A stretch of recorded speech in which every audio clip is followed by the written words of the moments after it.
Terus,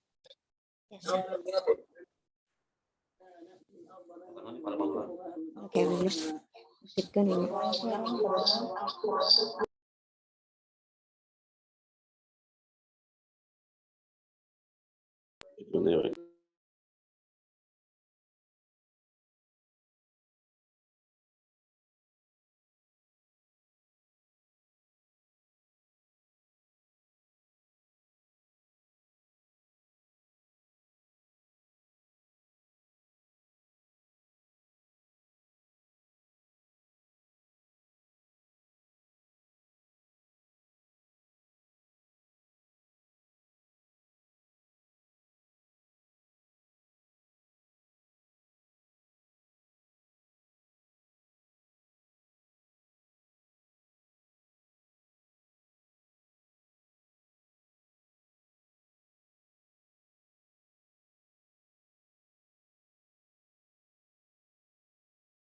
Saya dia langsung ayat keset.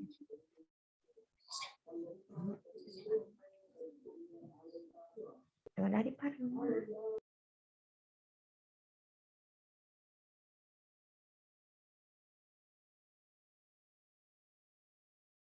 Wabarakatuh.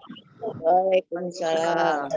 Alhamdulillah Bapak Ibu, ini hari kedua ya kita dalam masa karantina. Semoga Bapak Ibu selalu sehat dan jangan lupa jaga kesehatan.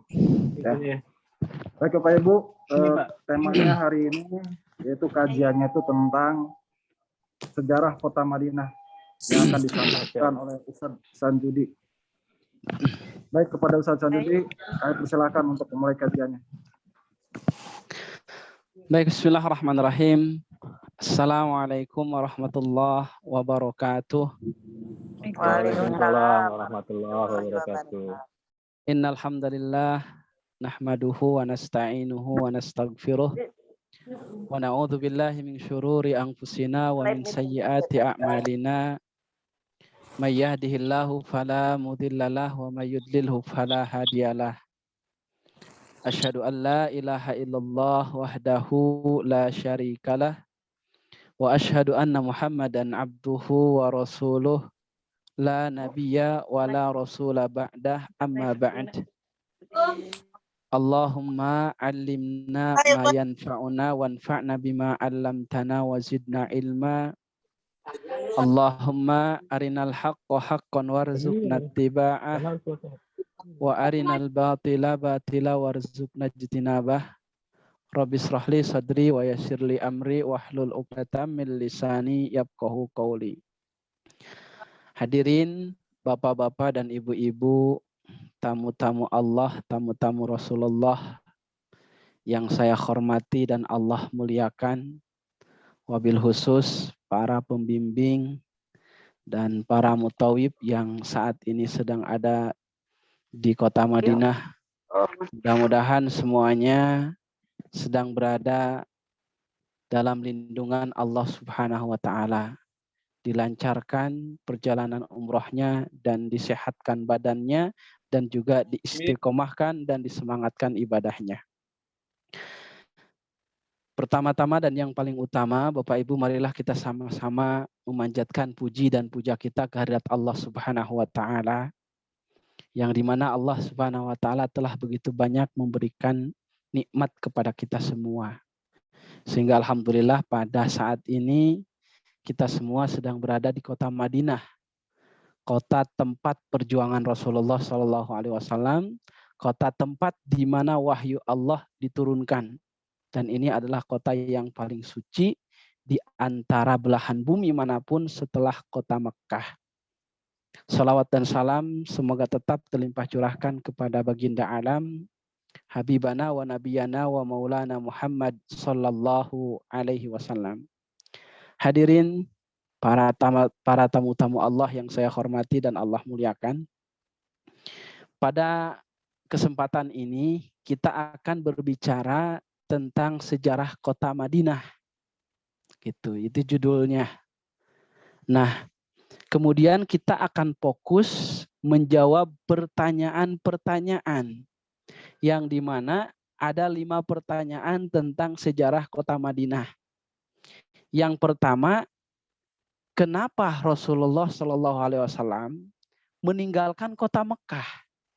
Kenapa Rasulullah tidak dakwah di Mekah saja misalnya? Ya. Yang kedua, kenapa Rasulullah Shallallahu Alaihi Wasallam menjadikan atau memilih kota Madinah untuk tempat hijrah Rasul? Apa sebabnya? Ada apa di Madinah? Ketiga, asal usul kota Madinah. Asal usul nama kota Madinah. Asalnya kota Madinah itu namanya apa dan sekarang apa? Dan sebenarnya ada berapa sih nama-nama kota Madinah? Kemudian yang keempat, kita akan berbicara tentang keutamaan-keutamaan, fadilah-fadilah yang ada di kota Madinah. Dan yang kelima juga, manakah tempat-tempat yang bersejarah yang berada di kota Madinah. Ya, jadi itu Bu. Jadi Bapak, Ibu, kita akan membahas tentang 5 perkara. Yang pertama, kenapa Rasulullah Shallallahu Alaihi Wasallam hijrah dari Mekah? Coba Bapak Ibu ada yang tahu kenapa Rasul harus keluar dari kota Mekah? Ada yang tahu Bapak Ibu? Yang tahu acungkan tangannya. Ya, dan bisa di unmute ya speakernya. Menurut para ulama, kenapa Rasulullah Shallallahu Alaihi Wasallam hijrah dari kota Mekah, keluar dari kota Mekah dan membuat negara baru, ya, atau peradaban baru di kota Madinah? Yang pertama, karena alasannya al-hijratu furidat alal anbiya wal mursalin. Karena hijrah itu diwajibkan ke setiap para nabi dan para rasul. Jadi yang hijrah keluar dari tanah aslinya, dari tanah kelahirannya itu bukan hanya Nabi Muhammad, tapi nabi-nabi yang terdahulu juga sama keluar. Seperti contoh Nabi Ibrahim alaihissalam. Nabi Ibrahim itu lahir di Irak. Ya. Kemudian beliau hijrah ke Mesir, dakwah di Mesir. Ya, setelah di Mesir ternyata dia berseberangan ya dengan Raja Namrud. Akhirnya dia hijrah lagi ke mana? Ke Mekah. Kemudian dibikinkanlah Ka'bah tersebut. Kita lihat Nabi Musa alaihissalam ketika berdakwah di tempatnya di Mesir, ternyata bertentangan dengan Fir'aun. Akhirnya Nabi Musa juga pindah hijrah kemana? Ke Palestina. Nah, begitu juga dengan Nabi Muhammad SAW, bertentangan dengan orang-orang kafir Quraisy, Abu Jahal, Abu Lahab, Umayyah bin Khalaf dan yang lainnya. Akhirnya Rasulullah SAW juga diperintahkan untuk hijrah. Jadi itu yang pertama. Ya, karena hijrah itu bukan hanya kepada Nabi Muhammad, tapi nabi-nabi yang lain juga hijrah. Dan ini sudah menjadi sunatullah. Itu yang pertama. Yang kedua, karena ada kelakuan orang kafir Quraisy yang sangat menjadi-jadi kepada Rasulullah. Rasulullah SAW dicaci, dimaki, dibully, dikriminalisasi, Ibu. Kemudian diintimidasi. Terus Rasul dilempari dengan batu dari Taif, diarak, ya dilempari, diusir Rasulullah. Bahkan Rasulullah SAW mau dibunuh. Gitu. Dan ini adalah penyebab kenapa Rasul harus keluar dari kota Makkah. Kemudian yang ketiga, karena kebutuhan untuk mendirikan peradaban Islam. Kebutuhan untuk mendirikan peradaban Islam atau negara Islam. Karena kalau Rasulullah tetap mempertahankan di Mekah, maka ini tidak akan berkembang. Nah, seperti itu juga yang mungkin kita kalau sekarang perhatikan, kenapa pesantren-pesantren yang notabene dia adalah orang penduduk tersebut, tapi bikin pesantrennya di mana? Gitu, seperti itu. Karena memang ada konsolidasi luar, konsolidasi dalam, kalau dalam bahasa penguatan kita itu. Jadi Rasulullah SAW dia keluar dulu ke Madinah, setelah kuat bisa lagi membuka kota Mekah. Makanya yang pesantren kan biasanya jauh dulu sekolah, jauh dulu gitu kan, dikeluarkan dulu. Nanti setelah dari luar baru dia berdakwah ke tempatnya juga. Nah, itulah Bapak Ibu adalah kenapa Rasulullah SAW keluar dari kota Mekah. Satu, karena hijrah itu sudah menjadi sunatullah, bagi para anbiya dan rasul. Kedua, karena kelakuan orang-orang kafir Quraisy yang sudah menjadi-jadi, bahkan Rasul mau dibunuh. Dan yang ketiga, karena kebutuhan untuk mendirikan negara Islam. Nah, itu pertanyaan yang pertama. Pertanyaan yang kedua, kenapa Rasulullah SAW memilih kota Madinah? Ayo, ada yang tahu nggak? Kenapa Rasul memilih kota Madinah? Kenapa nggak ke Riyadh Rasulullah? Kenapa nggak ke Qasim? Kenapa nggak ke Jeddah? Kenapa Rasul mengambil kota Madinah? Nah, alasannya apa? Nah, ada apa? Mau tahu Bapak Ibu? Nah, kita akan beritahu ya alasannya. Satu, ya, wahyu minallah. Rasulullah Shallallahu Alaihi Wasallam pindah dari Mekah ke Madinah itu bukan semata-mata keinginan Rasul saja, tapi ini merupakan perintah dari Allah. Jadi Rasul diperintahkan oleh Allah Subhanahu wa Ta'ala untuk pindah, untuk hijrah dari kota Mekah ke kota Madinah. Ya, sebagaimana dalam hadis yang sahih yang diriwayatkan oleh Imam Bukhari dari hadis Aisyah radhiyallahu anha, qala Rasulullah sallallahu alaihi wasallam. Rasulullah sallallahu alaihi wasallam bersabda, "Inni uritu daro hijratukum." Aku, kata Rasul, diperlihatkan ya negeri tempat hijrah kalian, kepada sahabat seperti itu. Dzata nakhlin baina labataini wa huma harratain. Ya, dzata nahlin, di mana negeri itu banyak pohon-pohon kurma, baina labatain, di antara batu-batu hitam, yaitu adalah dua gunung. Ya, dua bukit, yaitu Bukit Air dan Sur yang ada di kota Madinah. Jadi Rasul itu sebelum pindah dari Mekah ke Madinah itu diperlihatkan dulu oleh Allah tentang gambaran kota Madinah, bahwa aku, kata Rasul, diperlihatkan tempat hijrah kalian nanti. Di situ banyak pepohonan kurma yang terletak di antara bebatuan, ataupun dikatakan yang lain harrotan, yaitu di antara dua bukit. Nah, dan dalam hadis yang lain, Bapak Ibu, Rasulullah Shallallahu Alaihi Wasallam juga bersabda, umirtu biqaryatin ta'kulul qura. Aku diperintahkan hijrah ke sebuah negeri yang mengalahkan negeri-negeri yang lain. Maksud negeri mengalahkan negeri yang lain itu apa? Maksudnya adalah Rasulullah Shallallahu Alaihi Wasallam selalu menang dalam peperangan. Jadi ketika Rasul diam di Madinah, terus melakukan perang hampir 27, ya dalam riwayat ada yang mengatakan 30 kali lebih, itu semuanya menang. Kecuali satu yang gagal itu. Gagal di perang Uhud. Di perang Uhud. Yang lainnya semua Rasulullah SAW peperangan menang. Makanya ini disebut qaryatun ta'kulul qura. Ya, negeri yang mengalahkan negeri-negeri lain. Yaquluna Yathrib. Mereka berkata, orang-orang munafik, itu adalah Yathrib. Wahyal Madinah, kata Rasul. Padahal kota itu adalah kota Al-Madinah. Jadi memang diperintahkan oleh Allah Subhanahu wa Ta'ala. Itu alasan kenapa Rasul pindah ke Madinah. Kedua, Bapak Ibu, Madinah ini adalah kota yang aman dari serangan musuh. Jadi kalau kita lihat di peta tuh Bu ya, kalau silahkan di searching di Google ya nanti, Madinah ini dikelilingi oleh bukit-bukit.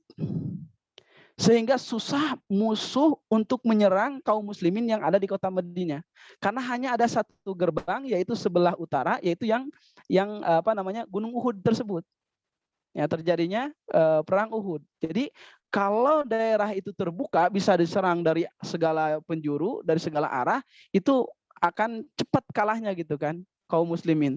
Tapi karena Madinah itu dikelilingi oleh gunung-gunung, dikelilingi oleh bukit-bukit, sehingga tidak ada jalan menuju Madinah kecuali satu jalan. Itu jalan yang berada di belah utara di Gunung Uhud tersebut. Makanya ketika orang-orang kafir Quraisy mau menyerang Rasulullah SAW dan para sahabat di kota Medah, mereka cegat di Gunung Uhud. Karena hanya itu satu-satunya pintu. Tidak bisa lewat yang lainnya lagi. Seperti itu. Yang ketiga, Ibu, ya, karena di Madinah ini banyak sahabat-sahabat Rasul. Sebelum Rasulullah pindah ataupun hijrah dari kota Mekah ke kota Madinah, Rasul mengirimkan utusannya, mengirimkan para sahabatnya untuk berdakwah di kota Madinah. Seperti Mus'ab bin Umair. Rasul mengirim Mus'ab bin Umair dan sahabat-sahabat yang lainnya, sehingga banyak yang masuk Islam di Madinah. Gitu. Itu adalah alasan karena banyak sahabat-sahabat Rasul yang tinggal di kota Madinah. Yang ketiga, yang keempat, karena di Madinah ini ada kabilah Aus dan Khazraj. Ya, ada kabilah Aus dan Khazraj. Siapa itu kabilah Aus dan Khazraj? Kabilah Aus dan Khazraj, ya. Khazraj ini adalah kabilah yang pandai berperang, yang pintar berkelahi. Sedangkan mereka sudah banyak yang masuk Islam. Sehingga ketika Rasul hijrah ke Madinah, nanti ada pasukan yang menyerang, maka akan dikalahkan oleh dua kabilah ini, yaitu Aus dan Khazraj, ya. Itu. Jadi itu adalah kenapa Rasul memilih kota Madinah sebagai tempat hijrah. Satu, karena itu perintah atau wahyu dari Allah. Dua, karena Madinah itu aman dari serangan musuh. Tiga, karena banyak sahabat Rasul yang tinggal di kota Madinah. Dan yang keempat, karena ada kabilah Aus dan Khazraj yang pintar berkelahi dan mereka sudah masuk Islam. Nih, Bapak Ibu, sudah dua, ya, sudah dua pertanyaan dijawab oleh kita. Kemudian yang ketiga, Bapak Ibu, asal usul nama kota Madinah Al-Munawwarah. Dari mana sih Madinah Munawwarah? Sebenarnya apa sih, ya, nama asli dari kata Madinah itu asalnya? Ya. Nah, sebelum hijrah Rasulullah SAW dari kota Makkah ke kota Madinah, ya, Madinah ini asal namanya Yathrib. Yathrib diambil dari penggagasnya, yaitu Yathrib bin Qani'ah. Jadi ada orang namanya Yathrib bin Qani'ah, penduduk di situ, ya, ataupun ketua kabilah di situ, ketua penduduk di situ, maka diambillah nama daerah tersebut dengan Yathrib. Dan di dalam Al-Quran, Bapak Ibu, nama Yathrib ini adalah sebutan yang digunakan oleh orang-orang munafik. Sebagaimana Allah jelaskan dalam surat Al-Ahzab ayat 12 sampai 13. Wa id yaqulul munafiqun, dan ketika berbicara orang-orang munafik, walladzina fi qulubihim maradun, dan orang-orang yang di dalam hatinya ada penyakit, ma wa'adanallahu wa rasuluhu illa gurura. Allah dan Rasul itu tidak menjanjikan kebenangan kepada kami. Allah dan Rasul itu tidak menjanjikan kenikmatan kepada kami illa gurura, kecuali tipu belaka saja, kata orang-orang munafik nih. Kemudian dalam ayat 13-nya Allah berfirman, wa id qalat ta'ifatum minhum, sehingga sebagian orang-orang munafik yang ikut perang bersama Rasul, mereka berkata, ya ahla Yathrib, wahai penduduk Yathrib, yaitu penduduk Madinah yang ikut perang, la muqama lakum farji'u, di tempat perang ini tidak ada tempat yang aman bagi kamu. Ayo pulang lagi ke kotamu, ke kota Yathrib. Itu adalah sebutan orang-orang munafik. Ya ahla Yathrib. Jadi disebutnya oleh orang munafik itu Madinah itu adalah Yathrib dalam Al-Quran itu. Tidak ada tempat yang aman bagimu dalam peperangan ini. Ayo pulang lagi. Ya, wa yasta'dzinu fariqum minhumun nabi. Kemudian sebagian orang-orang munafik dan sebagian kaum muslimin yang terjangkit penyakit munafik, akhirnya mereka pulang lagi tuh. Tidak jadi perangnya. Ya, yaquluna inna buyutana auratun wa ma hiya bi aurah. Mereka katakan di rumah kami tidak ada penjaga, di rumah kami hanya perempuan saja. Bagaimana Rasulullah? Padahal tidak seperti itu kata Allah. Illa firara. Ya, in yuriduna illa firara, kecuali karena mereka mau kabur saja dari medan perang. Jadi bukan alasan karena di rumah tidak ada yang menjaga, bukan. Tapi mereka ingin kabur dari perang. Nah, intinya Bapak Ibu yang menjadi dalil di sini, kata Yathrib itu adalah sebutan yang disebutkan oleh orang-orang munafik di dalam Al-Quran. Akhirnya ketika Rasulullah SAW mengetahui orang-orang munafik, ya ahla Yathrib, gitu kan, wahai penduduk Yathrib, ayo pulang lagi ke Yathrib, jangan ikut perang. Akhirnya Rasulullah SAW marah dan Rasulullah SAW langsung mengganti nama, ya, mengganti nama menjadi Madinah. Yaquluna Yathrib, mereka katakan Madinah itu adalah Yathrib, wahiyal Madinah, padahal itu Madinah, kata Rasulullah SAW. Nah, kemudian Rasulullah SAW juga Bapak Ibu ya bersabda, man sumiyal Madinah Yathrib, Barang siapa yang menamakan kota Madinah dengan kota Yathrib, kita menyebut-nyebut Yathrib terus sekarang. Lagi di mana? Lagi di Yathrib. Ya. Maka apa kata Rasul? Falyastagfirillah. Maka hendaknya dia beristighfar kepada Allah. Wahia tobatun. Madinah itu adalah tobah. Namanya tobah. Selain dari Madinah, nama kota Madinah ini adalah kota tobah. Ya. Rasul berkata, barang siapa yang mengatakan bahwa itu Yathrib, maka hendaklah dia beristighfar kepada Allah. Berarti tidak boleh. Bahkan sebagian ulama mengatakan ini haram. Dan ada yang juga sebagian ulama yang mengatakan ini adalah hukumnya makruh. Mengatakan Madinah Yathrib karena Rasul tidak menyukainya. Nah sekarang kenapa Rasul tidak menyukainya? Satu tadi karena ini adalah sebutan orang-orang munafik. Yang kedua karena kata Yathrib itu jelek, Bu. Jelek Pak kata Yathrib. Yathrib itu berasal dari kata saroba. Saroba yang artinya adalah fasada. Kalau bahasa kitanya rusak. Jadi kalau disebut kota Yathrib, kota rusak secara makna. Ataupun Yathrib itu dari kata tasrib. Tasrib ini adalah laum, yaitu celaan. Jadi kota celaan.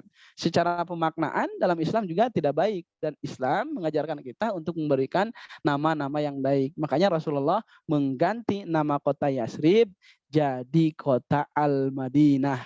Ya. Madinah itu artinya apa, Bu? Madinah itu artinya kota.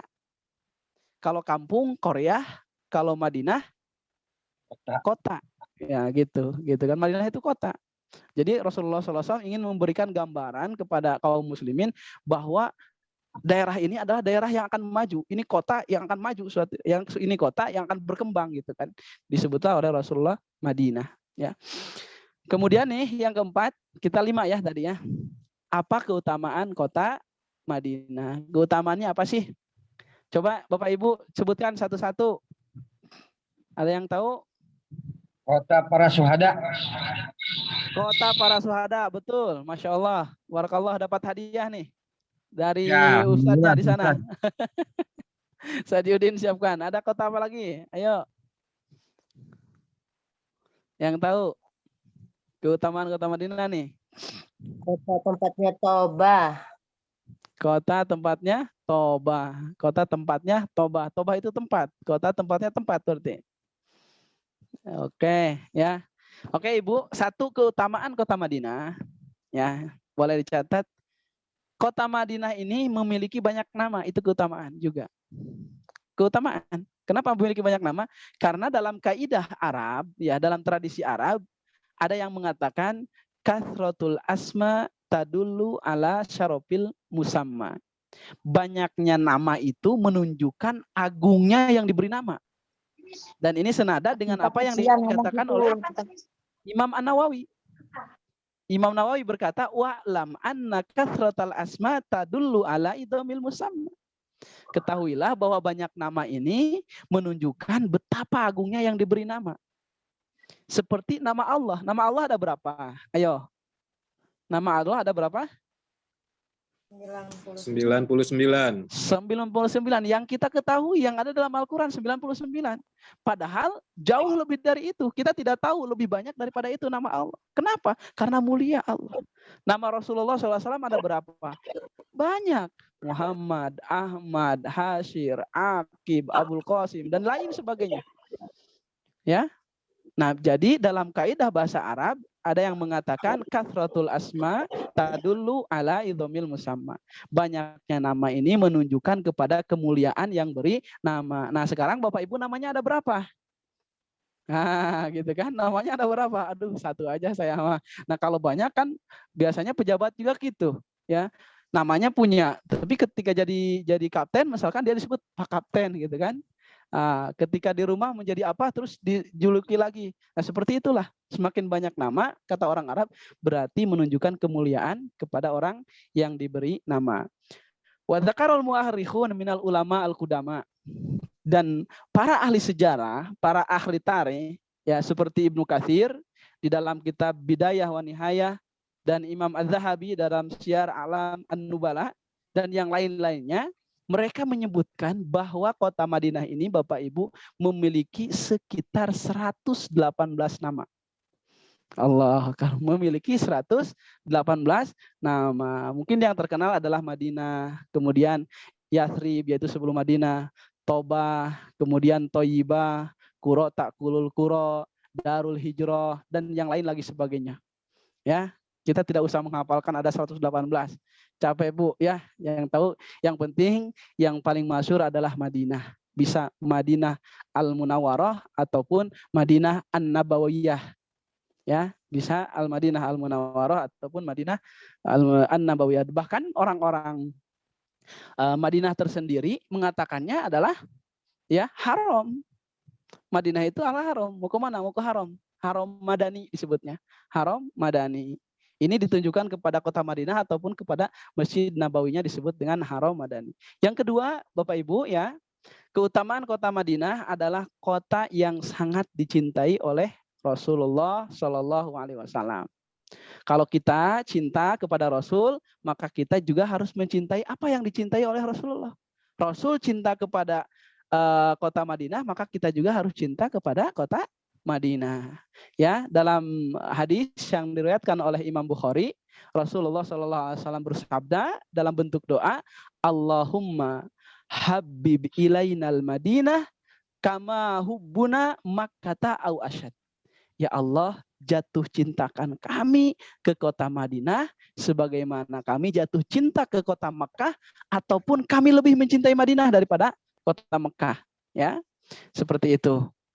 Dan bahkan dalam riwayat Anas bin Malik juga menjelaskan, jadi kalau Rasul bepergian nih, ya, baik dari kota Makkah ataupun dari Jeddah ataupun dari Qasim dan yang lainnya dari Thaif, Rasulullah ketika pulang ke Madinah, kemudian dia melihat dinding-dinding Madinah, tembok-tembok Madinah, itu Rasulullah SAW mempercepat lajunya kendaraan Rasulullah. Kenapa? Saking cintanya kepada Madinah dan ingin cepat sampainya di kota Madinah. Ya, seperti itu. Kemudian yang ketiga, Bapak Ibu, ya, Nabi mendoakan keberkahan bagi kota Madinah. Jadi kota Madinah ini adalah kota yang berkah karena didoakan oleh Rasulullah Shallallahu Alaihi Wasallam. Dalam hadis yang sahih yang diriwayatkan oleh Imam Bukhari, Rasulullah SAW bersabda, Allahumma ja'al bil Madinah di'fai ma ja'alta bi Makkah minal barokah. Ya Allah, jadikan keberkahan kota Madinah ini 2 kali lipat daripada keberkahan kota Mekah. Bayangkan, Rasul berdoanya, ya Allah, tidak seperti ini Bapak Ibu. Ya Allah, berkahilah kota Madinah sebagaimana engkau berkahi kota Mekah. Tidak. Tapi Rasul mengatakan, ya Allah, berkahi kota Madinah 2 kali lipat daripada kota Mekah. Makanya kalau kita nanti setelah Bapak Ibu, setelah karantina keluar, ya, lihat suasana di kota Madinah yang belum umroh nih misalkan. Nanti kita lihat dari orang-orangnya, dari makanan-makanan yang ada, misalkan tukang sayurnya ataupun pakaiannya dan segala macamnya. Kemudian nanti dibandingkan dengan Mekah, akan menemukan perbedaan. Ya, akan menemukan perbedaan ya, seperti itu. Karena memang di Madinah itu kalau kita di zaman kami dulu, ya, di zaman kami ketika kami mahasiswa di sana sangat mudah sekali, ya, cari buah. Kadang-kadang di kita itu di Madinah itu tidak ada pohon apel, tapi apel di sana lebih murah daripada apel di kita di Indonesia. Ya, di Madinah itu tidak ada mungkin pohon anggur, tapi anggur itu lebih murah daripada kita. 1 kilo bisa 4 real, Bu. 4 real kali 4, 16.000 1 kilo. Di kita anggur berapa? 70.000, 40.000. Di sana bisa dengan 16.000. Apel di kita 1 butir 10.000. Tapi di Madinah 1 kilo cuma 5 real. 1 kilo. Berapa 5 real? 20.000 1 kilo tuh. Nah, itu adalah keberkahan kota Madinah. Kenapa bisa seperti itu? Ya, karena didoakan oleh Rasulullah Shallallahu Alaihi Wasallam. Kemudian Bapak Ibu yang dirahmati oleh Allah Subhanahu Wa Taala, tamu-tamu Allah, tamu-tamu Rasulullah. Yang keempat, syafaat bagi orang yang bersabar di Madinah. Nah, seperti kita sekarang nih, lagi karantina, misalkan, aduh kesel nih, mana tiris, ya insya Allah lah, kalau di kamar tidak dingin insya Allah, ya, tapi di luar dingin, musim dingin. Ya kalau kita bersabar Bu, diam di kota Madinah, ya dengan segala kondisi, maka kita akan mendapatkan syafaat dari Rasulullah Sallallahu Alaihi Wasallam. Kata Rasulullah Sallallahu Alaihi Wasallam, al-Madinatu khairun lahum law kanu ya'lamun. Madinah itu lebih baik bagi mereka kalau mereka tahu. La yada'uha ahadun rogbatan anha.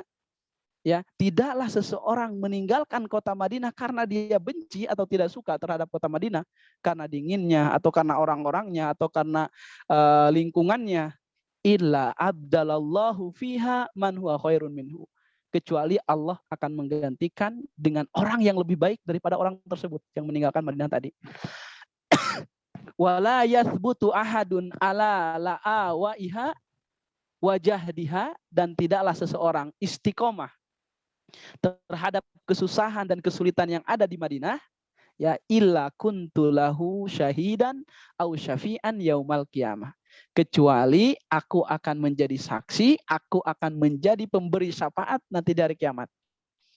Bayangkan, tidaklah seorang istiqomah diam di kota Madinah dengan segala kondisi, dengan segala resiko, kesulitan dan kesusahan yang ada di Madinah, maka kata Rasul, aku akan menjadi saksi dan pemberi syafaat bagi orang tersebut nanti di kota di hari kiamat.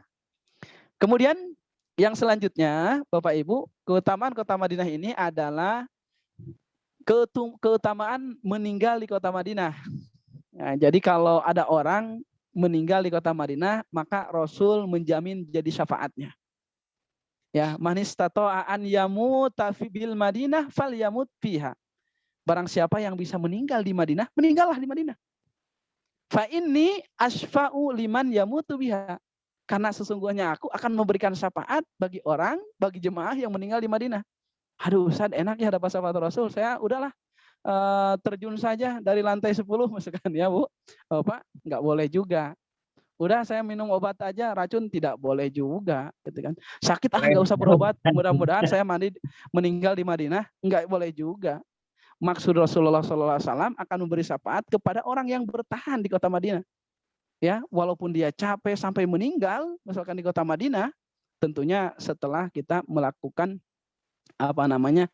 melakukan syariat-syariat yang disyariatkan, memang usaha-usaha yang disyariatkan oleh agama, gitu kan. Meninggal di situ, maka akan dijamin oleh Rasulullah dapat syafaatnya.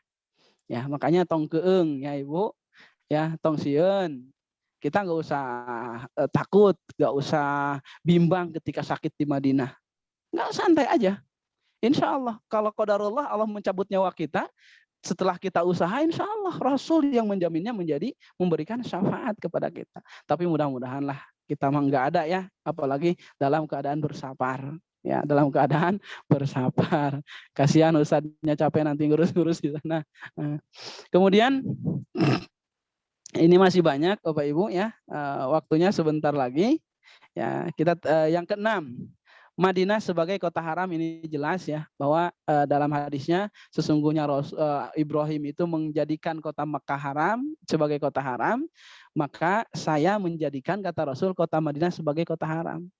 Nah Ustadz, sekarang ada pertanyaan, apa sih kota haram? Emang ada kota halal? Ada Ibu, ada kota haram dan ada kota halal. Kota Indonesia itu kota Bandung, Sukabumi, Cianjur, ya itu adalah kota halal. Madinah itu kota haram. Terus Ustadz, ada apa ya bedanya? Ya antara kota halal dan kota haram. Ya, satu di kota haram itu, ya kalau zaman dulu ya, zaman peperangan Rasulullah SAW dengan orang kafir Quraisy itu tidak boleh terjadi peperangan di tanah haram. Dan ingat Bapak Ibu, tidak semua Madinah itu termasuk kota haram, tidak. Hanya sebagiannya saja. Ya, apalagi Madinah sekarang itu sudah melakukan perluasan kota Madinahnya. Nah, nanti saya akan share di grup itu tentang batasan-batasan kota haram yang ada di Madinah ataupun di Mekah. Nanti ada Bidayatul Haram ataupun Hududul Haram. Besar sekali gitu kan. Di situ ada tulisannya perbatasan antara tanah suci dan tanah haram dan tanah yang halal gitu kan. Itu yang pertama, tidak boleh perangan. Kedua, tidak boleh masuk orang-orang kafir. Sehingga ketika kita sebelum masuk ke kota Madinah ataupun kota Mekah, biasanya ada jalan yang belok. Di situ disebutkan Thoriq Ghairul Muslimin, jalan bagi selain orang-orang Muslim. Nah, itu adalah peraturannya seperti itu. Kemudian kedua, Ketiga ya, la taqta'u idhaduha. Tidak boleh kita menebang atau memotong pohon-pohon yang ada di Madinah, tidak boleh. Ataupun di kota haram nih.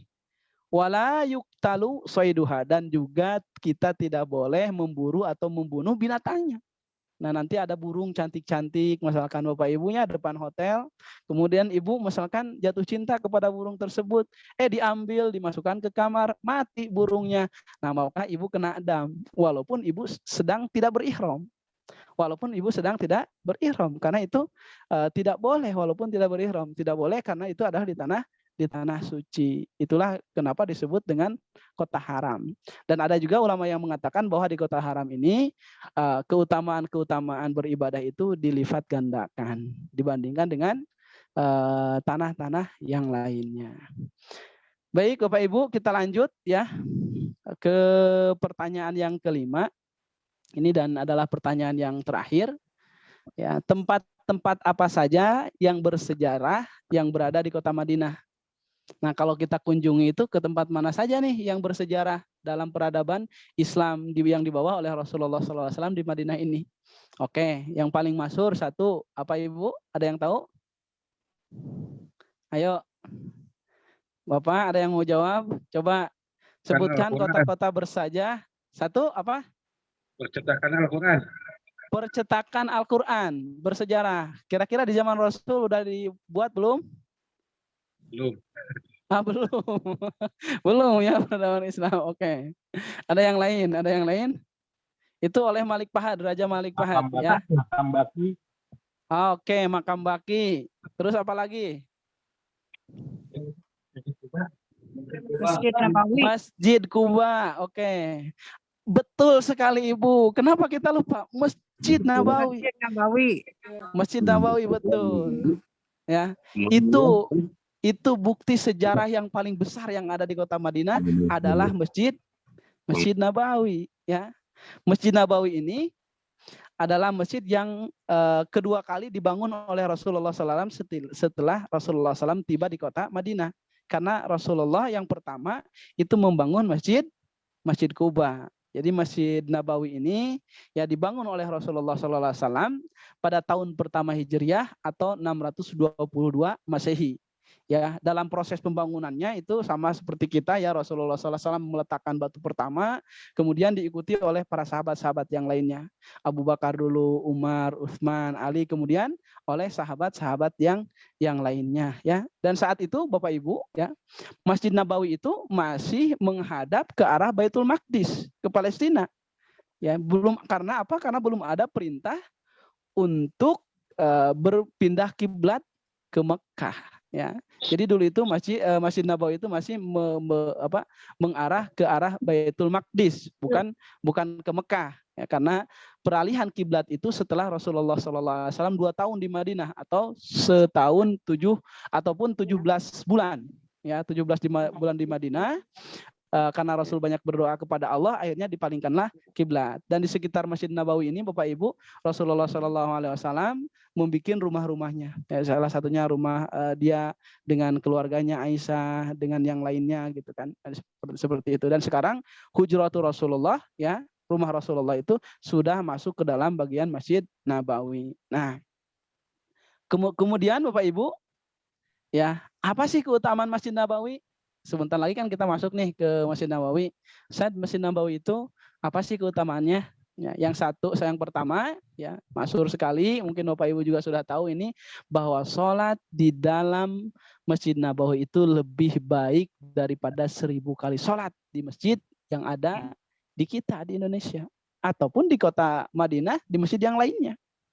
Ya, sebagaimana dalam riwayat yang diriwayatkan dalam hadis yang diriwayatkan oleh Imam Bukhari dan Muslim, sholatu fi masjidi hadza. Salat kata Rasul di masjidku ini, di Masjid Nabawi, khairun itu lebih baik min alfi sholatin daripada 1000 salat. Fi ma siwahu dibandingkan dengan masjid-masjid yang lainnya. Illa Masjidil Haram, kecuali Masjid Haram yang ada di Mekah. Kenapa? Karena di Mekah ini dilipat gandakan 100.000. Bayangkan, Bu. Ya. Dan sholat arba'in, nah maaf ya Bu ya, kita sering jemaah umroh, jemaah haji kebanyakannya itu. Mereka mengejar sholat arba'in di Masjid Nabawi.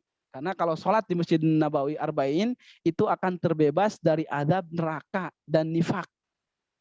Ya, setelah kalau kita ada 8 hari, terus kita sholat di sana selama 40 kali sholat, tidak ketinggalan takbiratul ihram, maka kita akan terbebas, dijamin dari neraka dan juga terbebas dari sifat nifak.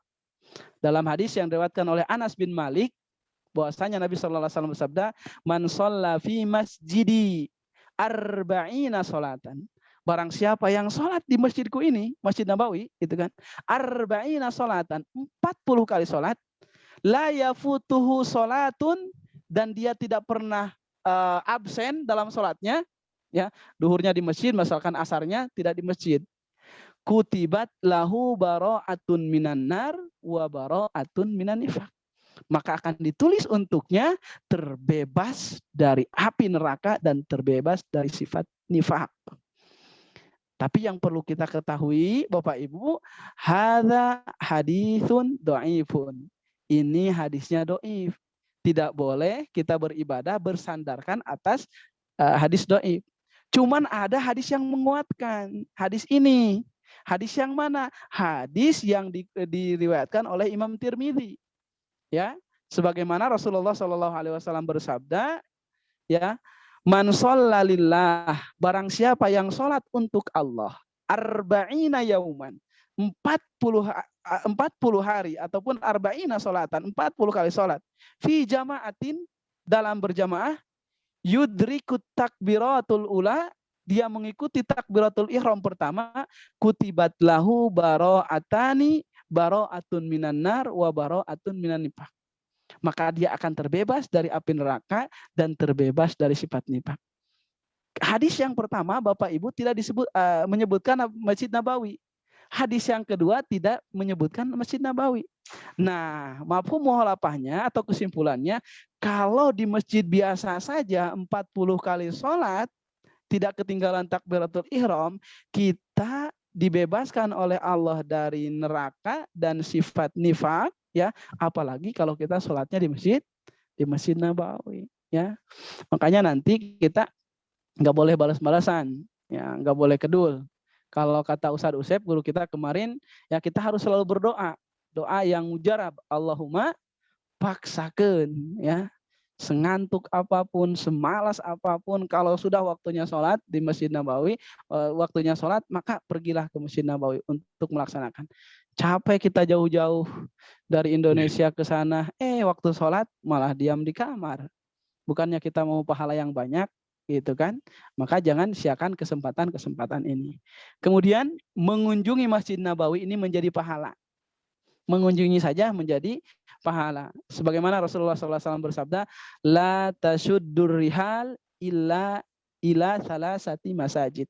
Tidak boleh bersengaja melakukan perjalanan dalam rangka ibadah atau mencari keberkahan, mencari keutamaan di dalamnya, kecuali ketiga masjid.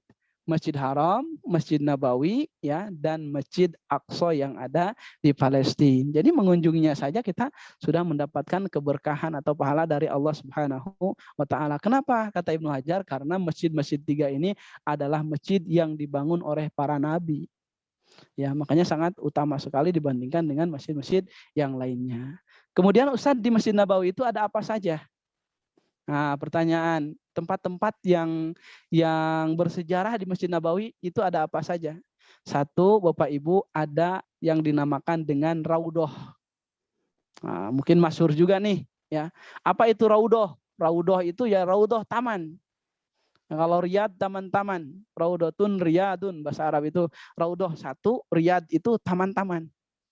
Nah, kata Rasulullah SAW dalam hadisnya, ma baina baiti wa minbari raudhatun min riyadil jannah.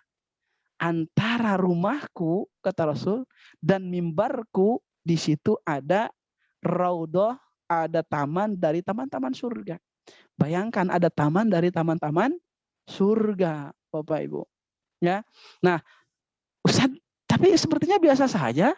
Orang sholat yang di Raudhoh dengan orang yang sholat bukan di Raudhoh banyak juga sama di sana.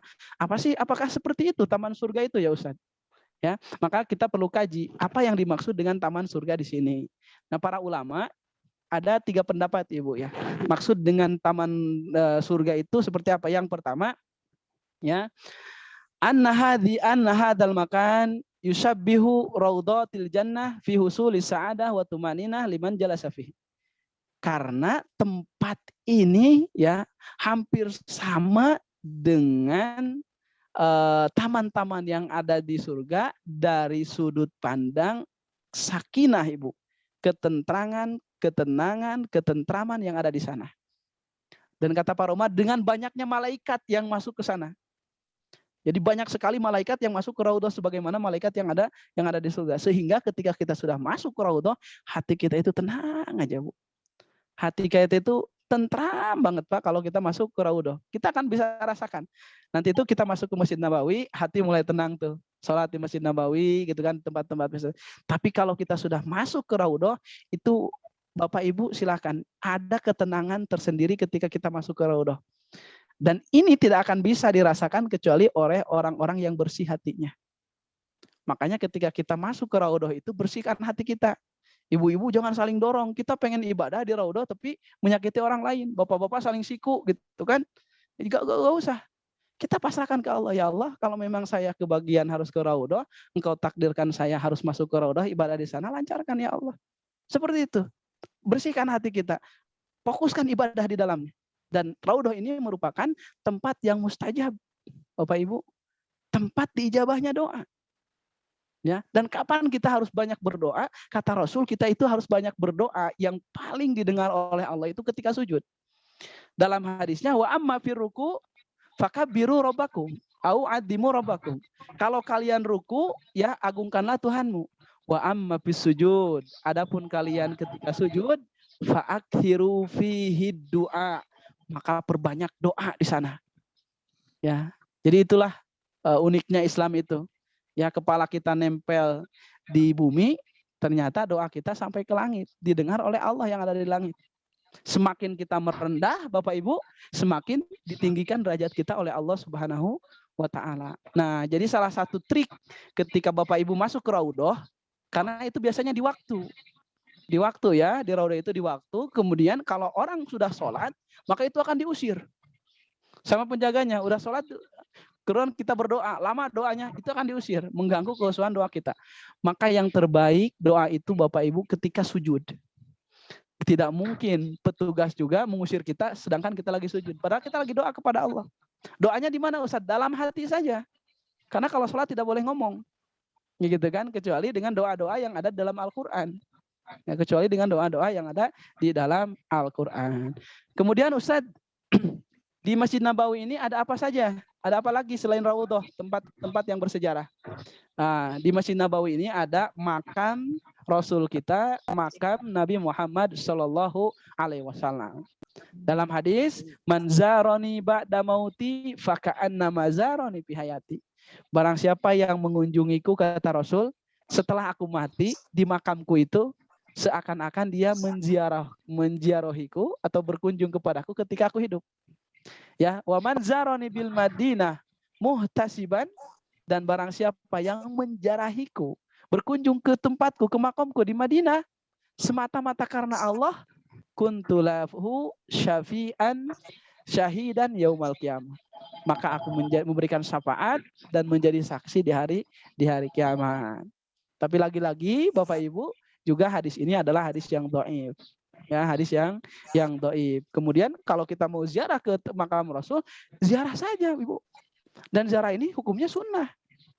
Ya, menjarahi makam yang lain aja hukumnya sunnah, apalagi menjarahi makam Rasulullah SAW. Dan disunahkan ketika ziarah kita mengucapkan salam kepada Rasulullah. Assalamualaikum ya Rasulullah, assalamualaikum ya Habiballah. Nah, di pinggir makam Rasul itu ada makamnya Sayyidina Abu Bakar. Ada 3 ya. Ada 3 makam tuh di Masjid Nabawi itu. Ya, makam Rasul, kemudian setelahnya makam Abu Bakar, kemudian setelahnya makam Umar bin Khattab. Dan itu dalam satu rumah, dalam satu ruangan yang dimana ruangan ini dulunya adalah tempat atau rumahnya Rasulullah SAW bersama Siti Aisyah radhiyallahu anha. Jadi kalau Bapak Ibu setelah ke Raudhah, kalau bisa ziarah ke makam Rasulullah ataupun doakan bersolawat kepada Rasulullah SAW di sana, ya. Kemudian juga Bapak Ibu, di Masjid Nabawi ini ada tempat yang bersejarah juga yang disebut dengan teras Ahlu Suffah. Ini ada berisik-berisik nih dari siapa nih? Ya, ada teras Ahlu Suffah. Oke. Lagi apa ini? Hah? Ketiga ada teras Ahlu Suffah nih. Bapak Ibu, itu pas di depannya makom Rasul. Kalau sebelah sananya kan jalan, yang depannya. Berarti kalau sebelah sini itu yang di belakangnya ya. Kalau dari arah sini itu ada teras Ahlu Suffah. Siapa itu Ahlu Suffah? Ahlu Suffah itu adalah kalangan para sahabat yang mereka ketika di zaman Rasul itu tidak punya keluarga. Orang-orang miskin. Ya, yang ada dari Yaman, yang ada dari Sudan, ada yang dari mana gitu kan. Dari berbagai negara di situ tidak punya keluarga, tapi mereka beriman kepada Rasulullah sehingga mereka mengabdikan seluruh hidupnya untuk Islam. Diamnya di mana? Di situ, di depan rumah Rasulullah. Makannya dari mana? Kadang dikasih oleh Rasulullah, kadang dikasih oleh para sahabat. Dan ketuanya itu adalah Abu Hurairah. Mungkin Bapak Ibu pernah mendengar nama Abu Hurairah. Abdurrahman bin Sahra Ad-Dausi. Ad-Dausi ini adalah kabilah dari Yaman. Nah, ada Abu Hurairah. Abu Hurairah ini Bapak Ibu, ya, beliau itu menjadi orang terbanyak dalam meriwayatkan hadis. Ahlu Suffah tuh. Meriwayatkan hadis dari Rasulullah, Abu Hurairah itu 5.374. 5.374 hafal hadis dari Rasulullah. 5.374. Nah, kita sudah berapa? Nah, kenapa sekarang Ustadz, kenapa yang meriwayatkan hadis itu tidak Abu Bakar ya yang banyak itu? Tidak Umar yang banyak itu, tidak Ali, tidak Utsman. Kenapa malah Abu Hurairah, Ahlu Suffah? Nah, kita kan ada pertanyaan tuh. Kenapa Abu Bakar sedikit? Kenapa Umar sedikit? Kenapa Abu Hurairah yang banyak? Karena kan kalau Abu Bakar itu kadang dia usaha kerja, kadang dia ikut perang. Tapi Abu Hurairah 24 jam diamnya di depan pintu Rasulullah. Setiap Rasul pengajian, setiap Rasul sholat, setiap Rasul ada di masjid, Abu Hurairah ada di situ. Sehingga Abu Hurairah adalah orang yang paling banyak meriwayatkan hadis. Dan ini adalah ketua Ahlu Suffah, ya. Nah, di situ enak juga Bapak Ibu, ya. Karena di situ teras itu ditinggikan sedikit. Tempatnya ditinggikan sedikit seperti teras, seperti balai, ya. Seperti itu. Jadi kita kalau biasanya sholat asar, misalkan menunggu maghrib, di situ aja, di atas. Nah, enak di situ, ya. Kemudian yang bersejarah di kota Madinah itu kita sebutkan juga tadi adalah Masjid Quba. Ya, secara singkat saja karena nanti akan dijelaskan secara terperinci tentang sejarah kota Masjid Nabawi, tentang sejarah Masjid Quba, tentang sejarah Masjid Qiblatain. Nanti satu persatu insya Allah kalau ada waktunya kita akan jelaskan juga. Ya, Masjid Quba ini adalah masjid yang pertama kali didirikan oleh Rasulullah SAW. Dan Rasulullah SAW, Bapak Ibu, sering mengunjungi Masjid Quba ini. Bahkan kulla sabtin dalam hadisnya. Setiap hari Sabtu. Masyan au rokiban. Baik Rasulullah SAW berjalan kaki menuju Masjid Quba ataupun Rasulullah mengendarai unta. Nah, saking maunya Rasulullah untuk mengunjungi Quba tersebut, kalau tidak ada unta jalan kaki aja. Padahal Bapak Ibu jarak dari Masjid Nabawi dari rumah Rasul ke Masjid Quba itu sekitar 4 kilo loh. Bolak-balik berarti berapa kilo? 8 kilo. Rasul jalan kaki itu. Ada apa di sana di Masjid Quba? Nah, ternyata di Masjid Quba ini ada pahala Bapak Ibu. Pahalanya apa? Yaitu umroh. Sebagaimana sudah dijelaskan kemarin, man tatahhara fi baitihi. Barang siapa yang sudah bersuci di rumahnya.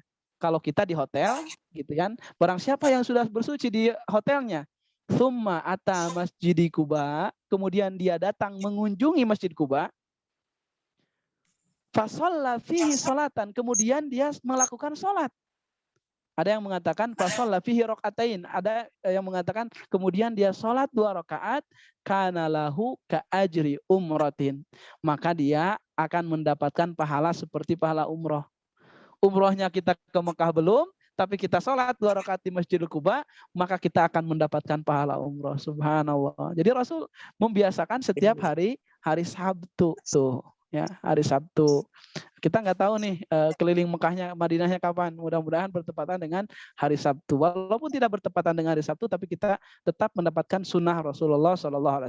Tapi yang lebih afdal itu adalah bertepatan dengan hari Sabtu.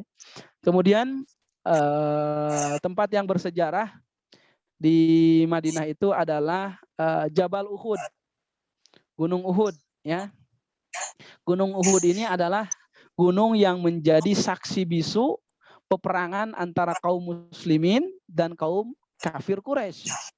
Ya, kaum muslimin dan kaum kafir Quraisy yang jaraknya adalah 5 km dari Masjid Nabawi. Kalau kita Masjid Nabawi, pintu Malik Fahad itu kita lihat berdiri di sana, itu kelihatan biasanya masjid Gunung Uhudnya, ya. Dan di sini terjadilah peperangan antara kaum muslimin yang berjumlah berapa itu 1000 asalnya, kemudian orang-orang munafik yang tadi kita sudah jelaskan kembali lagi ke Yasrib, waktu itu masih Yasrib ya namanya, ataupun kata mereka itu adalah Yasrib, 300 orang sehingga tinggal 700 lagi. Melawan 3.000 musuh, Bu. 700 melawan 3.000. Akhirnya meninggallah para syuhada di situ, disebut dengan syuhada Uhud. Ada 70 sahabat yang meninggal di situ. Salah satunya adalah paman Rasulullah SAW, Hamzah bin Abdul Muthalib. Dan juga Gunung Uhud ini Bapak Ibu memiliki keutamaan. Keutamaannya apa? Dicintai oleh Rasul. Inna Uhudan jabalun yuhibbuna wa nuhibbuh. Sesungguhnya kata Rasul, Gunung Uhud ini adalah gunung yang mencintai kami penduduk Madinah dan kami cintai. Yang kan? Uhud itu mencintai kami dan kami mencintai Uhud. Kenapa? Karena kalau kita lihat seakan-akan Gunung Uhud itu adalah melindungi kota Madinah. Sehingga embusan angin ya dari arah utara itu tidak akan terlalu kuat. Kenapa? Seakan-akan dihadang oleh Gunung Uhud itu. Sehingga Rasul mengatakan ini adalah gunung yang mencintai kami dan kami juga mencintai gunung itu. Ya, bahkan Rasulullah dalam riwayat yang lain pernah berdialog dengan Gunung Uhud. Pernah berdialog dengan Gunung Uhud. Ketika perang Uhud kan kaum muslimin itu keteter, Bu, ya, seakan-akan mengalami kekalahan, padahal itu belum kalah. Karena kalah dalam perang itu satu pemimpin perangnya, kalau di situ berarti Rasul harus meninggal. Kedua, benderanya harus jatuh. Kalau pemimpinnya masih hidup, benderanya masih tegak, maka belum selesai itu peperangan. Nah, ini dan dari perang Uhud ini belum selesai, perang yang tertunda. Ya, karena Rasulnya masih hidup, benderanya waktu itu masih berdiri, gitu kan. Nah, Bapak Ibu, ya, Rasul pernah berdialog dengan Gunung Uhud. Ketika keteter, Rasul naik ke Gunung Uhud, ternyata Gunung Uhud itu berguncang. Tahu kedatangan Rasul, maka Rasul katakan, "Utsbut ya Uhud." Diam, wahai Gunung Uhud, diam, kata Rasul. Fa inna ma'aka nabi. Sesungguhnya di atas kamu itu ada nabi. Wasiddiq, dan ada orang yang sangat jujur, yaitu Abu Bakar. Wasyahidan, dan ada orang syahid, ya, yang menjadi saksi ataupun akan mati syahid, ya, yaitu Umar dan Utsman. Akhirnya Gunung Uhud itu berhenti. Yang perlu kita garis bawahi Bapak Ibu dalam kalimat Rasul, fa inna ma'akan nabi wasiddiq wasyahidan. Ada nabi, ada siddiq, dan ada 2 orang yang akan mati syahid. Ataupun orang-orang yang benar-benar jujur, gitu kan. Nah, ternyata Rasul tidak mengatakan, diam Uhud, sesungguhnya di atas kamu itu ada Muhammad, ada Abu Bakar, ada Umar, ada Utsman. Tapi ternyata Rasul memberikan julukan. Rasul sebagai Nabi, Abu Bakar sebagai orang yang sidik terpercaya, dan Umar, Utsman adalah orang yang akan mati syahid misalkan. Ya, yang syahid. Nah, kita sekarang julukannya apa, Ibu? Julukan terbaik di sisi Allah, di sisi Rasulullah, apa sebagai apa kita? Nah, julukan terbaik itu Bapak Ibu diciptakan dan dibikin oleh kita saat kita hidup sekarang. Nanti akan dipanggil kan? Ada orang yang dipanggil oleh Allah as-shaimun, orang-orang yang rajin berpuasa. Ya, ada juga al-mutasaddiqun, orang-orang yang suka sedekah itu dipanggil. Ayo kelompok orang yang puasa, kelompok itu julukan-julukan yang akan diberikan oleh Allah kepada kita. Nah, semakin banyak amalan-amalan soleh kita, maka akan semakin banyak juga julukan atau panggilan-panggilan baik yang disematkan oleh Allah kepada kita, ya. Dan Gunung Uhud juga ini Ibu dijadikan sebagai barometer ataupun tolak ukur pahala, ya, oleh Rasulullah SAW. Sebagaimana dalam hadisnya yang diriwayatkan oleh Imam Muslim, man shalla ala janazatin. Barang siapa yang mensolatkan jenazah, Bapak Ibu, ya, ada orang meninggal, kemudian kita solat mayit, ya, falahu qiratun, maka dia mendapatkan 1 qirat. Fa in syahida dafnaha falahu qiraton. Kalau dia menyaksikan dikubur orang tersebut, ya, maka dia mendapatkan 2 qirat. Kemudian sahabat bertanya kepada Rasulullah, ya Rasulullah, mahyal qirat? Qala al-qirat mislu Uhudin. Rasul, apa itu qirat? 1 qirat kata Rasul itu seperti gunung Uhud. Jadi kalau kita ada orang meninggal, kita sholatkan orang meninggal tersebut, maka kita dapat pahala seperti gunung Uhud. Besarnya Ibu dan beratnya. Kalau kita mensolatkan, kemudian kita mengantarkan mayit itu ke tempat kuburannya dan menyaksikan dia di kuburnya, maka kita mendapatkan qiroton, 2 qirot, yaitu 2 pahala sebesar gunung Uhud.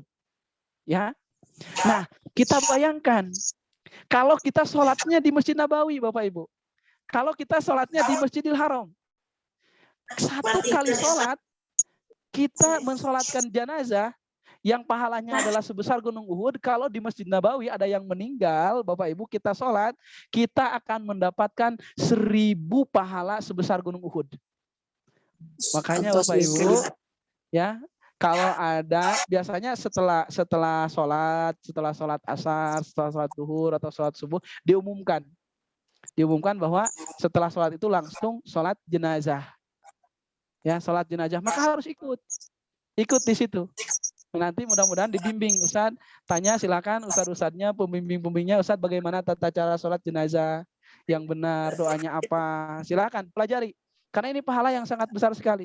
1 kali sholat jenazah kita, ya, mensolatkan jenazah, maka kita mendapatkan 1 pahala sebesar gunung Uhud. Kalau kita mensolatkannya di Masjid Nabawi, berarti kita mendapatkan pahala 1000 sebesar gunung Uhud.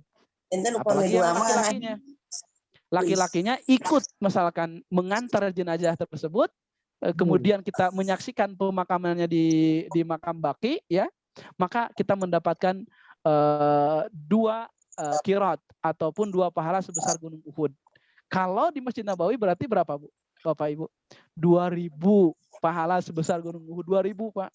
Bayangkan. Allahu Akbar. Ya, itu adalah tentang gunung Uhud. Kemudian yang keempat adalah Masjid Qiblatain, ya, yang sejarah itu. Kemudian ada pemakaman baki yang tadi sudah disebutkan. Keenam ada Masjid Sab'ah, ya, Masjid Sab'ah itu juga ada. Kemudian juga ada Masjid Gomamah, Masjid Ijabah, dan Masjid Bir Ali atau Mikot Bir Ali, ya. Jadi inilah Bapak Ibu ada 10 tentang tempat-tempat bersejarah yang bisa kita sebutkan pada kajian kali ini. Kenapa saya sebutkan secara cepat yang 5-nya? Karena waktu kita sudah habis ataupun sudah lebih. Sebagian mungkin sudah ngantuk juga atau seperti apa. Jadi kita cukupkan sampai di sini. Silakan. Dan sekarang kita akan masuk ke sesi tanya jawab. Mungkin Bapak Ibu ada yang mau bertanya. Silakan.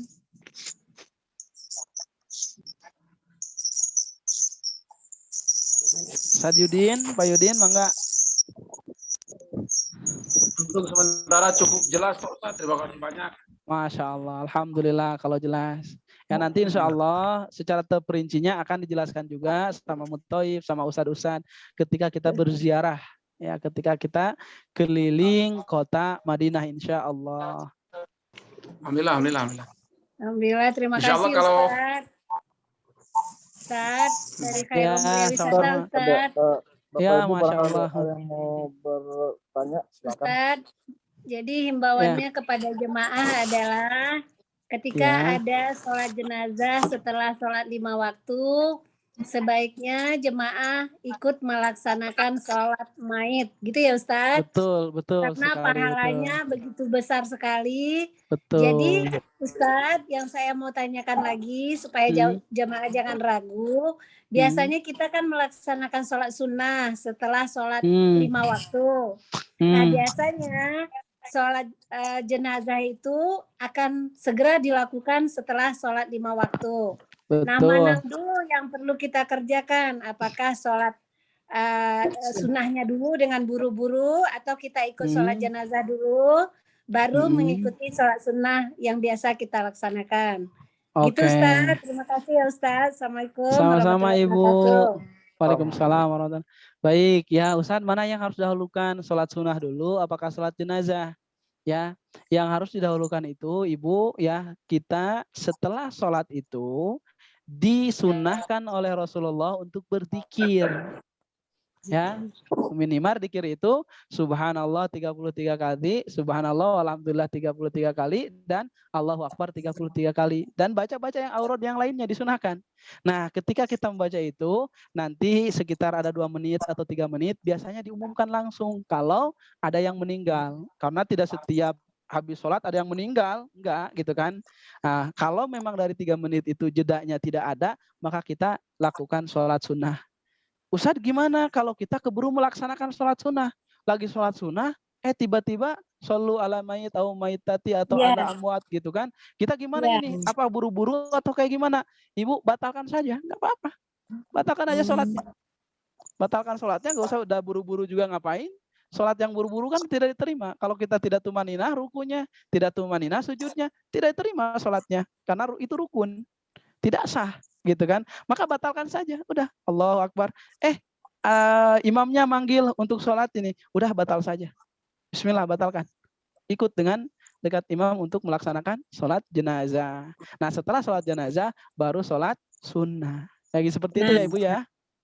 Baik Ustaz, itu jelas ya.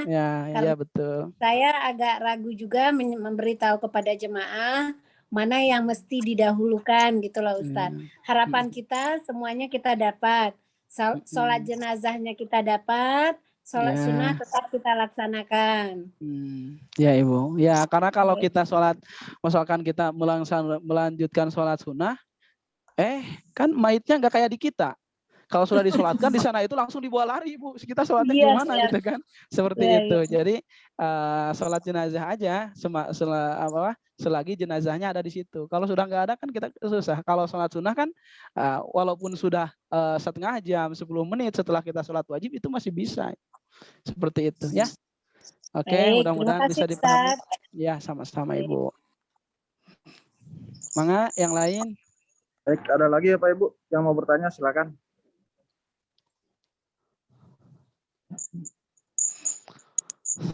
Saya kasih waktu 5 menit lah, 5 menit. Kalau nggak ada, Mas Yudin, kita tutup aja, tutup doa ya. Oh iya. Baik, ya. Silakan Ustaz.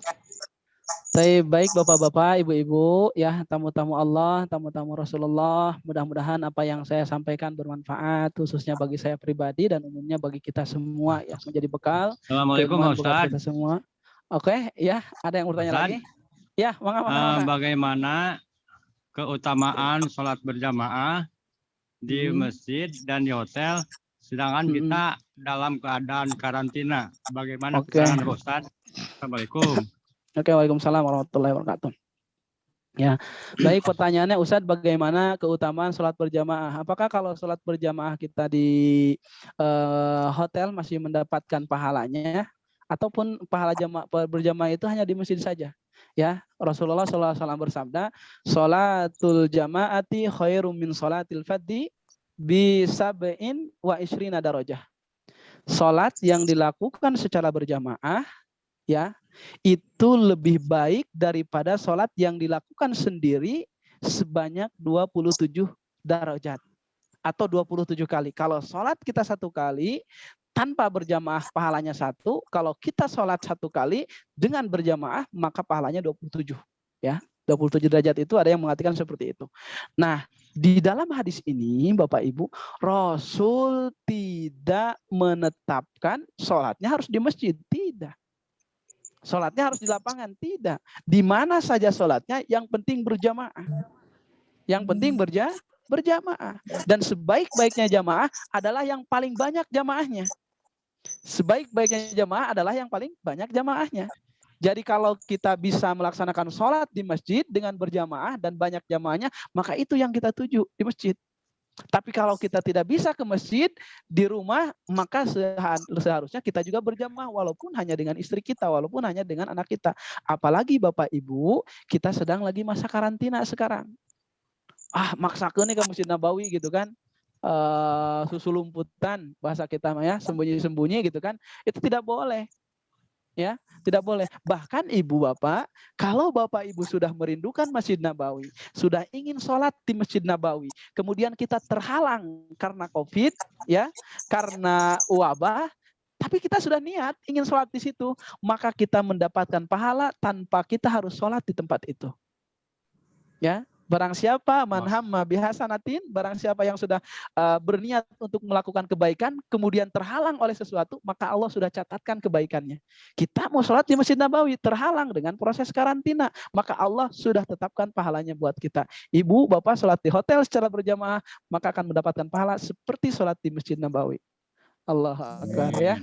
Oke, Pak. Terima kasih Pak Ustadz. Ya, sama-sama Pak. Sama-sama.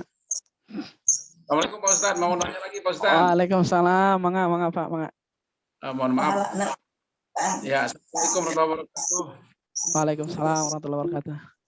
Mau tanya sedikit, kita kan kalau sekarang lagi di karantina di hotel. Ya. Dan Allah nanti hari Jumat kan, laki-laki khususnya kan sholat Jumat Pak Ustadz. Ya. Sholat Jumatnya itu nanti apa kan ini kadang-kadang nggak kedengaran juga nih azan gitu kadang-kadang. Nabawi apa nanti kita ikutin waktu sholat zuhur atau seperti apa Pak Ustadz ganti sholat Jumatnya sholat zuhurnya? Mohon penjelasan Pak Ustadz. Jadi Bapak Ibu itu ketika Jumat di Madinah itu tidak bisa ke Masjid Nabawi ya karena karantina ya, seperti itu. Iya. Oke seperti itu. Seperti tadi Bapak Ibu ya. Sholat Jumat itu wajib kepada laki-laki dan tidak diwajibkan kepada perempuan. Tapi kalau mau perempuan mau ikut sholat Jumat itu bisa saja. Karena Siti Aisyah radhiyallahu anha pernah juga ikut sholat Jumat bersama Rasulullah di Masjid Nabawi. Jadi boleh ya. Aduh Ustaz kan di kita mah ibu-ibu nggak ada yang sholat Jumat. Ya boleh ibu-ibu kalau mau silakan apalagi di Masjid Nabawi. Nah sedangkan kepada laki-laki sholat Jumat itu adalah hukumnya wajib. Tidak boleh ditinggalkan. Kalau meninggalkan haram kecuali darurat, Pak. Ad-darurah dalam syariah, makanya Islam itu tidak susah, Pak. Ya, ad-darurah ya tubihul mahdurat. Darurat itu membolehkan sesuatu yang tidak boleh. Kita tidak boleh itu meninggalkan sholat Jumat. Tapi karena darurah karantina, jadi boleh. Terus sholat apa yang harus kita lakukan? Sholat yang harus kita lakukan adalah sholat duhur. Ustadz, gimana kalau saya mau sholat Jumat saja? Di kamar ada 4 orang, di kamar ada 5 orang. Menurut madhab Imam Syafi'i, sholat itu tidak boleh kecuali harus ada 40 orang. Ya, seperti itu. Tapi kalau kita melihat ya imam-imam yang lain seperti Imam Malik, beliau membolehkan sholat jamaah 12 orang. Kalau Imam Ahmad dan yang lainnya boleh. Yang penting lebih daripada 1 orang. Sholat Jumat silahkan. Karena kalau 1 orang kan bahaya. Ya ayyuhal muslimun. Sedangkan yang khutbahnya dia sendiri. Tidak boleh. Maka ya kalau kita mau sholat Jumat, ada yang siap jadi imam, ada yang siap jadi khotib, walaupun di kamar itu hanya 4 orang, hanya 3 orang, sok dirikan berjamaah kalau bisa. Sah, silahkan. Ya, kita karena ini lagi darurat kan, kita mengambil fatwa ataupun madhab imam yang lainnya saja. Boleh tidak usah seperti ini, kita mengambil madhab Syafi'i, madhab ini, boleh. Yang penting jangan talfid ya. Yang penting jangan mengambil kemudahannya saja, Pak. Jangan, nggak boleh. Tapi karena kita itu mengambil karena darurahnya, kita juga mau melakukan sholat Jumat, karena ada imam ahli sunnah wal jamaah yang membolehkan untuk sholat Jumat lebih dari 3 orang, maka kita sholat silahkan. Tapi Ustaz, saya mah tidak bisa, tidak tahu rukun dan syaratnya harus seperti apa, khutbahnya juga masih belepotan, Ustaz misalkan, pokoknya pusing aja, ya udah sholat duhur aja. Fattakullah mastata'tum. Sholat duhur aja Pak, gak jadi masalah. Sholat duhur berjamaah sama istri sah dan Bapak tetap dapat pahala, insya Allah. Bisa dipahami Bapak? Ya, Ustaz, maaf, maksudnya waktu yang tepatnya, Ustaz, apa? Waktu. Oke. Sekarang waktu yang tepatnya waktu duhur atau waktu sholat? Waktu duhur Pak. Kalau sudah adzan, Bapak sholat sunnah, setelah sholat sunat, sholat duhur. Tidak usah menunggu orang lain sholat Jumat dulu baru kita ikut, enggak. Waktu duhur, waktu sholat seperti itu. Oke. Baik, terima kasih Ustaz. Ya, sama-sama Pak. Mangga. Di duhur jam berapa? Waktu duhur jam berapa? Waktu duhur. Baik Bapak Ibu kita. Oke, silakan mangga. Itu penting bisa. Mau bertanya Pak Ustaz. Ya, silakan Pak Mangga. Seandainya nanti kita udah beres karantina nih, mudah-mudahan bisa melaksanakan sholat di Masjid Nabawi. Amin. Nah, seandainya kan kalau dari Indonesia ada dengar kalau sudah ba'da subuh atau sudah ba'da asar tidak ada sholat sunat ya. Betul. Apakah boleh nanti di Masjid Nabawi kalau melaksanakan sholat sunat ba'da subuh atau ba'da asar atau sholat yang lainnya gimana? Oke. Ya. Dalam agama kita itu memang ada larangan 3 waktu untuk melaksanakan sholat sunat. 1, setelah sholat subuh tidak boleh. 2, waktu pertengahan matahari, ya, pas pertengahan matahari jam 12 pas misalkan. Yang 3 adalah setelah sholat asar. Kenapa? Karena waktu ini adalah tempat ibadahnya orang-orang penyembah matahari. Nah, ini adalah syabih, ya, menyerupai mereka. Maka Rasul melarang kita umat Islam untuk sholat di 3 waktu ini. Oke, Ustaz, di Indonesia itu kan tidak boleh, Ustaz. Setelah sholat subuh kita sholat sunat lagi, ataupun setelah sholat asar kita sholat sunat lagi. Tidak ada qobliyah ba'da asar, sholat ba'diyah asar ataupun ba'diyah subuh, ya. Apakah di Masjid Nabawi sama seperti itu? Sama, Pak, tidak boleh. Nah, akan tetapi bukan berarti tidak ada sholat setelah sholat subuh, bukan tidak ada sholat setelah sholat asar, yang harus kita ketahui. Di sini yang tidak boleh itu, ini harus kita ketahui ya, biar agak cerdas sedikit hukumnya. Yang tidak boleh ini, kata Imam Syafi'i, adalah sholat mutlak.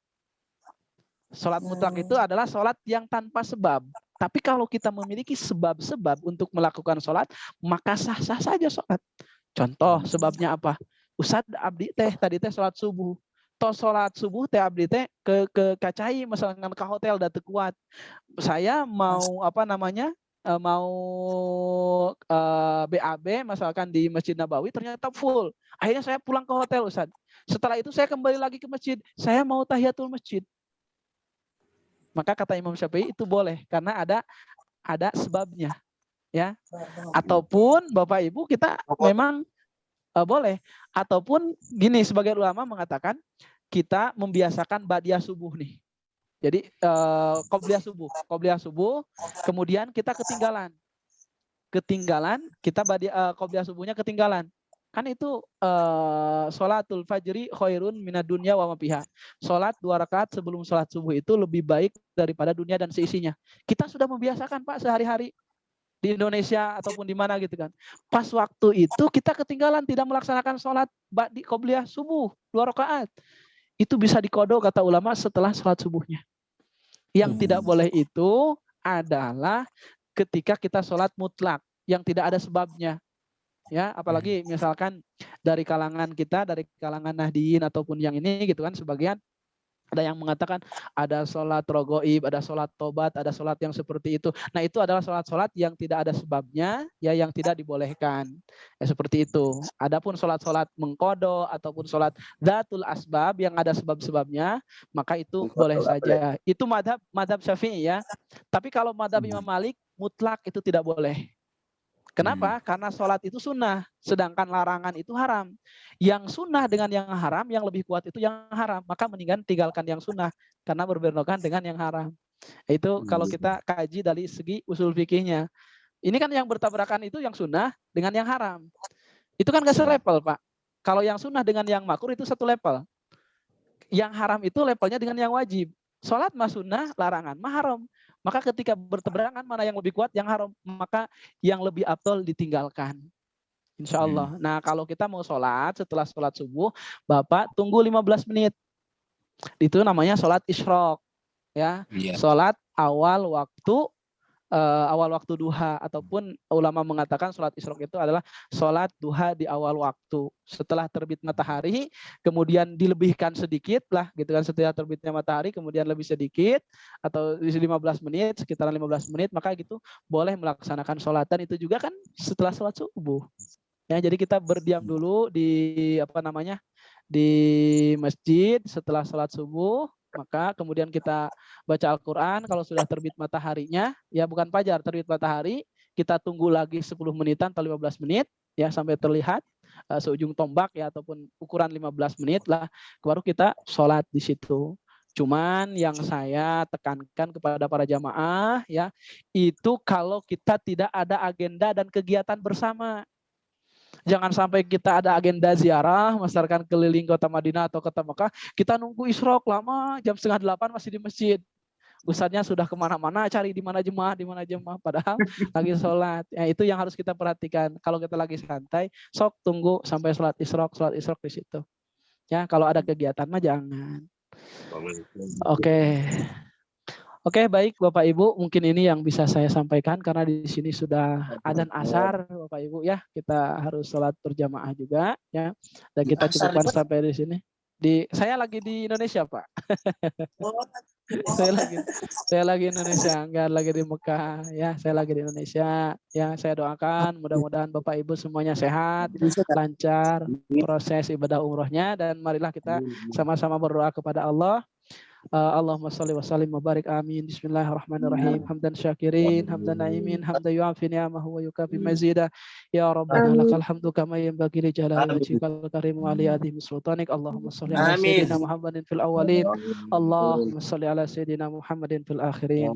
Allahumma salli ala sayyidina Muhammadin fil awwalin wal akhirin. Allahumma ighfir lana dhunubana wa dhunuba abaina wa ummahatina wa azwajina wa dhurriyyatina.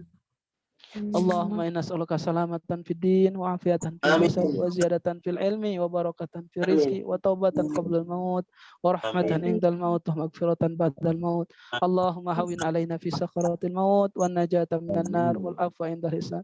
Allahumma ij'al umratana umratan maqbulah.